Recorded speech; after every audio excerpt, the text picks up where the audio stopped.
حضور علیہ السلام نے ارشاد فرمایا، جس نے کسی شخص کی مصیبت کو دور کیا، کسی مومن کی تکلیف کو دور کیا، وہ تکلیف کسی بھی قبیل سے ہو سکتی ہے، وہ بیماری تھی اس کے علاج میں مدد کی، اس نے کہیں جانا تھا سواری پہ بٹھا کے لے گیا، وہ بھوکا تھا اس کو کھانا کھلا دیا، اس کی جوان بچی تھی اور گھر کی دہلیز پہ بوڑھی ہو رہی تھی، اس نے شادی میں مدد دے دی،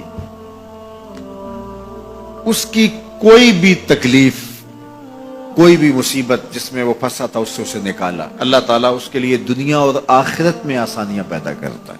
اگر آپ یہ چاہیں کہ میری زندگی سہل گزرے تو لوگوں کی زندگیوں کو سوکھا کر دو۔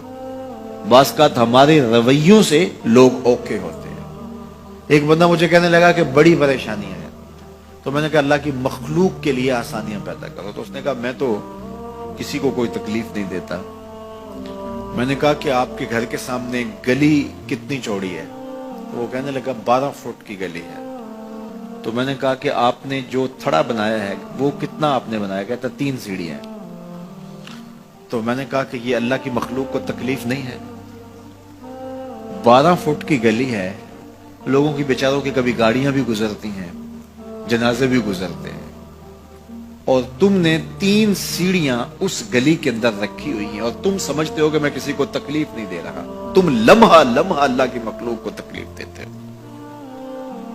لمحہ لمحہ میں گزرا ایک گلی سے تو اچانک لائٹ چلی گئی تو میرا گھٹنا زور سے ٹکرایا تو زخمی ہوا۔ کتنے دن زخمی رہی پرانی بات ہے۔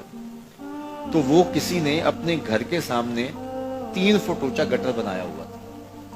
8-10 فٹ گلی ہے اور 2 فٹ کا گٹر اونچا بنایا ہے، اور گلی سے ہم جا رہے ہیں تو گھٹنا لگا اور زخمی ہوا۔ پتہ نہیں کتنوں کے زخمی ہوئے ہوں گے، کئی بیمار گرے ہوں گے، لیکن اس نے اس کو ہٹایا نہیں ہے، اس لیے کہ وہ سمجھتا ہے کہ گلی پر اتنا تو میرا حق ہے کہ میں اتنی پہ قبضہ کر لوں۔ تو وہ اللہ کی مخلوق کو تکلیف دے رہا ہے، اللہ کی مخلوق کو اذیت پہنچا رہا ہے۔ اپنی موٹر اس نے باہر لگائی ہے، 10 مرلے کا مکان ہے، سب کچھ اس کے مکان کے اندر موجود ہے۔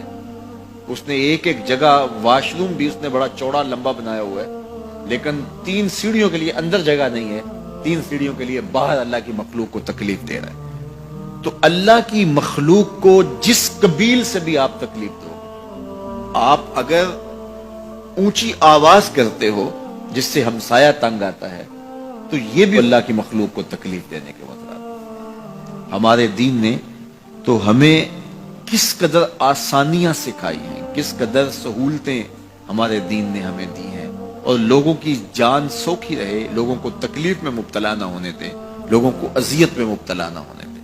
میں تو یہ بھی دیکھتا ہوں کہ لوگ 12 فٹ کی گلی ہے اور اس کے اندر دکان ہے، تو سامنے اس طرف کا جو ہے وہ موٹر سائیکل کھڑا کر کے تو اندر سے جو ہے وہ کوئی چیز خرید رہے ہوتے ہیں، تو باہر سے کوئی بیچارہ آ کے ہارن دے رہا ہو، اب کھلو جا، کوئی نہیں ٹکالی پہ۔ یعنی یہ بدتمیزی کی انتہا ہے، اور یہ ہمارے معاشرے کا المیہ ہے، لوگوں کے لیے اذیتیں پیدا کرنا، لوگوں کے لیے تکلیف پیدا کرنا، جبکہ ہمارے دین کی تعلیمات یہ ہیں کہ دوسروں کے لیے آسانیاں پیدا کرو، دوسروں کے لیے جو ہے وہ خیر پیدا کرو تو تمہارے لیے خیر پیدا ہوگی۔ تو اس لیے فرمایا گیا کہ جس نے کسی شخص کے لیے آسانی پیدا کی تو اس کے لیے بھی آسانی پیدا ہوگی، لیکن صرف دنیا پہ نہیں ہوگی بلکہ اس کے لیے اس کے بدلے میں آخرت میں بھی آسانی پیدا ہوگی۔ تو یہ اگر ہم مزاجی زندگی بنا لیں تو وقت نہیں لگتا کوئی اس پہ، تو اللہ تعالیٰ جل شانہ آسانیاں پیدا کر دیتا ہے۔ ویسے بھی آپ کسی کی دل جوئی کریں، کسی شخص کی مدد کریں، کسی کے لیے آسانی پیدا کریں محض اللہ کی رضا کے لیے، آپ کے اندر جو طمانینت اترے گی، جو ٹھنڈ پڑے گی، اس کا کوئی جواب ہی نہیں ہے۔ تو لوگوں کے لیے آسانیاں پیدا کریں، لوگوں کے لیے راحتوں کا سامان بنے، تمہارا وجود لوگوں کے لیے خیر کا